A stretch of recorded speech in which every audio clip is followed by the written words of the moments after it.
Hello learners. आज की video में पोएम द काइट को पढ़ेंगे और समझेंगे कि इसमें पोएट क्या कहना चाह रहे हैं। इस पोएम को कंपोज किया है हैरी बैन ने। शुरू करते हैं। All of us like to fly kites. हम सभी पतंगे उड़ाना पसंद करते हैं। Have you ever tried to fly one. क्या कभी तुमने पतंग उड़ाए हैं। Read this poem about a kite as it flies in the sky.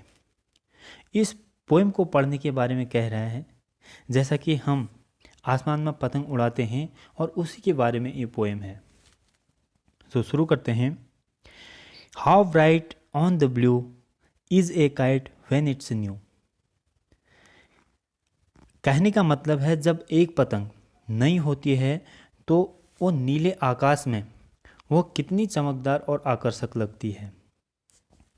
With a dive and a dip it snaps its tell.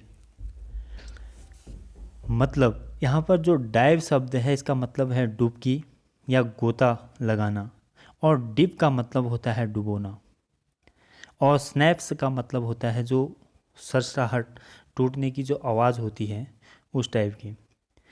जिस प्रकार एक गोताखोर पानी में तैरता है, ठीक उसी प्रकार पतंग भी आसमान में कभी नीचे कभी ऊपर जाती है। उसकी टेल यानी कि इट स्नैप्स इट्स टेल, उसकी टेल से जो सरसराहट की आवाज़ आती है उसकी बात कर रहा है। Then soars like a ship with only a sail as over tides of wind it rides. अब यहाँ पर वो फिर जो सोर्स का मतलब होता है ऊपर की तरफ जाना, और शिप का मतलब होता है जो पानी का जहाज़ होता है, और सेल का मतलब होता है हवा की शक्ति के द्वारा किसी चीज़ या वाहन को जल या धरती पर आगे धकेलने का एक साधन होता है सेल। और टाइड्स का मतलब होता है बेसिकली ज्वार भाटा टाइप का जो होता है वो टाइड्स होते हैं। बेसिकली इसमें कहने का मतलब है then soars like a ship with only a sail as over tides of wind it rides. मतलब फिर अचानक पतंग पानी के जहाज की तरह हवा की ऊंची लहरों पर सवार होकर ऊपर उठ जाती है। Climbs to the crest of a gust and pools.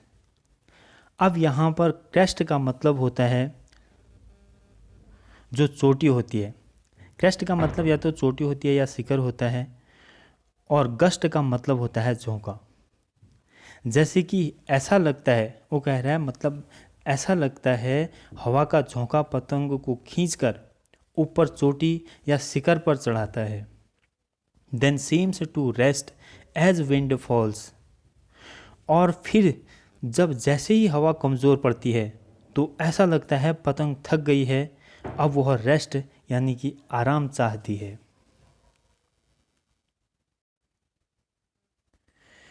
When string goes slack, you win it back। यहाँ पर स्ट्रिंग का मतलब होता है धागा, जो पतंग में लगा हुआ धागा होता है, और स्लैक का मतलब होता है धीमा पड़ना।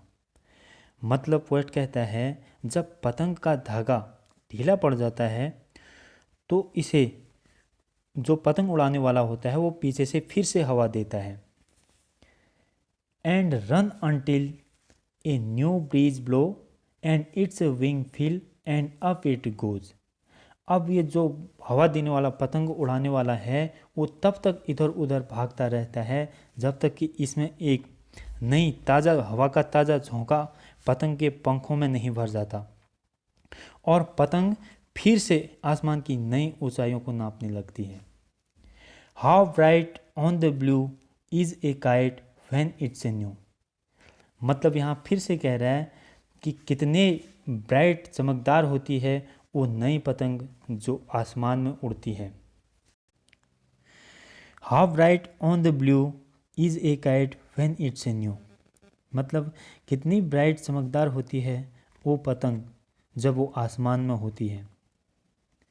But a regular thing you never will see when it flaps on a string in the top of a tree. अब यहाँ पर रेगुलर एक वर्ड आया है जिसका मतलब होता है कट फट जाना, और फ्लैप्स का मतलब होता है फड़फड़ाना। यहाँ कहने का मतलब है जब यह चमकीली पतंग किसी पेड़ के टॉप में फंस जाती है, किसी पेड़ की शाखा में फंस जाती है, तो ये अपने आप को मुक्त कराने के लिए फड़फड़ाती है। और फिर ऐसे ही ये वहाँ जब फट जाती है तो ये नष्ट होकर नीचे गिर जाती है और ये फिर गंदी हो जाती है। रेक्टर का मतलब होता है कट फट कर गंदे हो जाना। Thank you.